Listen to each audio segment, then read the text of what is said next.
¿Cómo afecta el conflicto armado a las comunidades indígenas en Colombia? ¿Sabemos realmente en Colombia cuántas comunidades indígenas existen en el país?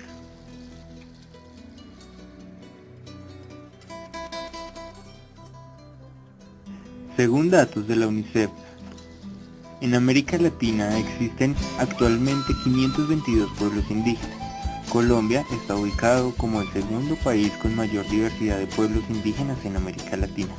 Cuenta con 83 pueblos indígenas distribuidos en 700 resguardos ubicados en 27 departamentos del país, que están conformados por 1.392.623 habitantes aproximadamente.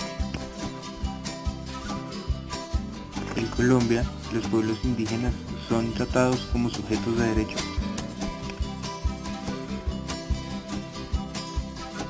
Según la UNICEF, hay derechos especiales para los pueblos indígenas en Colombia. Se afirma que el país es protector de estos derechos solo desde un ámbito formal, ya que muchas de las instituciones que velan por el respeto de estos derechos no cumplen totalmente con su papel.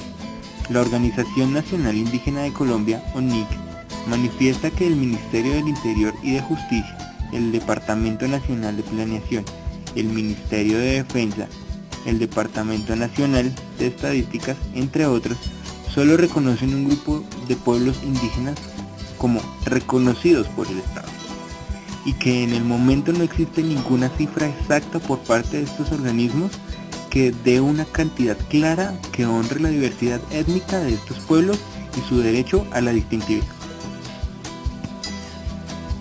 En este país, como con tanta diversidad cultural que dice llamarse un país democrático, ¿cómo es posible que se le violen los derechos a los indígenas dueños por obvias razones de este territorio?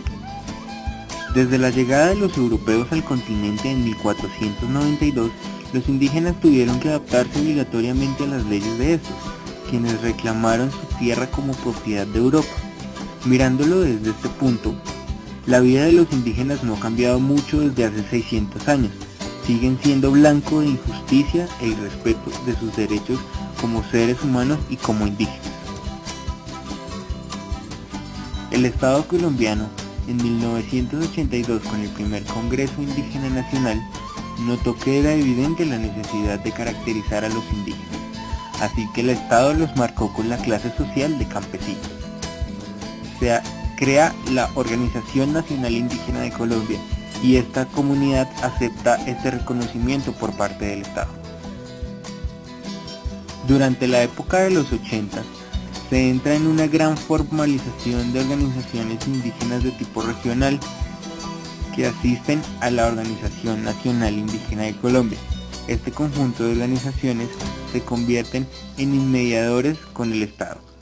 Se reconoce y estructura una política que hace una titulación de sus tierras bajo la figura de resguardos indígenas, obedeciendo solo a las tierras consideradas por el Estado y no por los reclamos de las organizaciones indígenas de la época.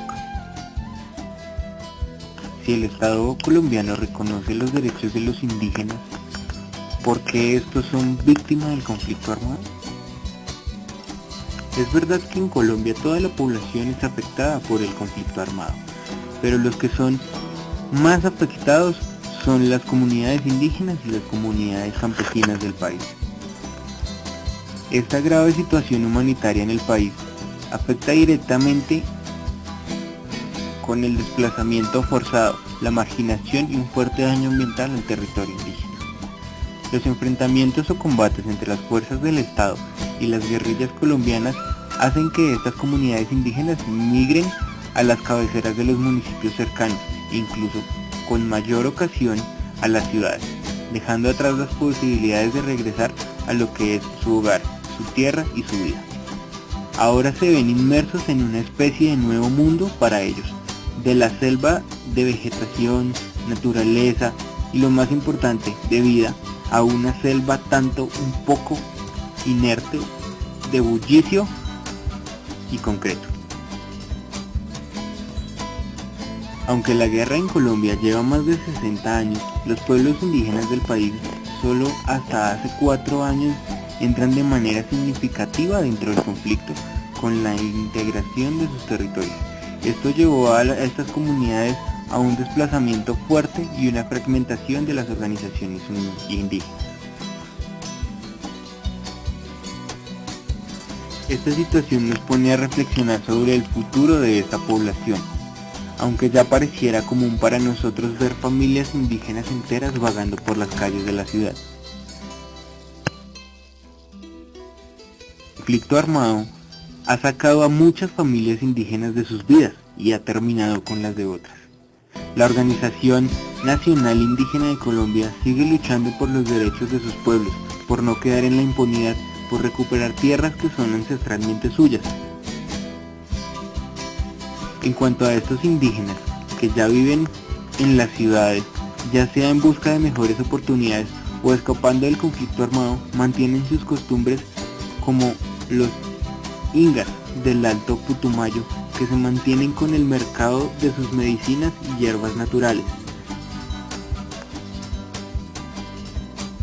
Estas familias que ya se asientan en las ciudades establecieron un grupo importante que reproduce de manera adaptada usos y costumbres que permiten mantener su sentido de pertenencia. Agrupándose con más comunidades los hacen más unidos, y como indígenas pertenecientes a diversos pueblos han configurado cabildos multiculturales, pluriétnicos y multilingüísticos. Toda esta unión de los indígenas en estos cabildos mixtos les han permitido jugar papeles importantes en las cámaras, el Senado y en cargos públicos del Estado. Pero esta comunidad aún sigue abogando por el derecho de sus hermanos que aún no se incluyen en estos nuevos cabildos. Mujeres discriminadas, asesinadas, niñas violadas, hombres masacrados, familias enteras despojadas de sus vidas, piden a gritos el fin de la guerra sin sentido, vivir en paz y armonía como hijos de la tierra, proteger lo que se nos da por fuerzas mayores del universo en las que creen los indígenas. Las familias indígenas no solamente se ven afectadas por los constantes combates entre las fuerzas del Estado y las guerrillas, también son afectadas por los cultivos ilícitos que invaden su territorio de una forma indiscriminada, pretendiendo lucrar estas actividades ilícitas, donde lo que se pretende es seguir con la guerra sin sentido, sin importar la vida ni el respeto a la tierra. Las comunidades indígenas de nuestro país, sacados de sus territorios por conflictos ajenos a su forma de pensar, ligados a la unidad y fraternidad, con su idea de amor universal y una unión con la tierra que nos permite a todos vivir en el mundo en armonía y tranquilidad.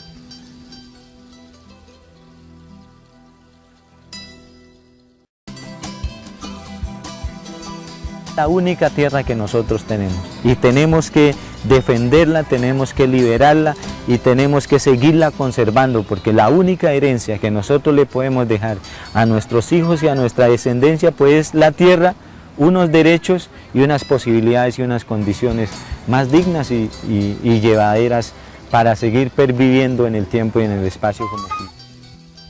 Como una pequeña reflexión a esto, creo que todos debemos tomar un poco de sentido de pertenencia, saber que todos somos indígenas de sangre, que tenemos que hacer respetar y valorar los derechos de estas comunidades, no hacerlos como una comunidad aparte a nosotros, sino integrarlos y saber que somos parte de un mismo país y que todos queremos un país en paz y que ninguno debemos respetar el derecho inalienable de todo ser humano que es la vida.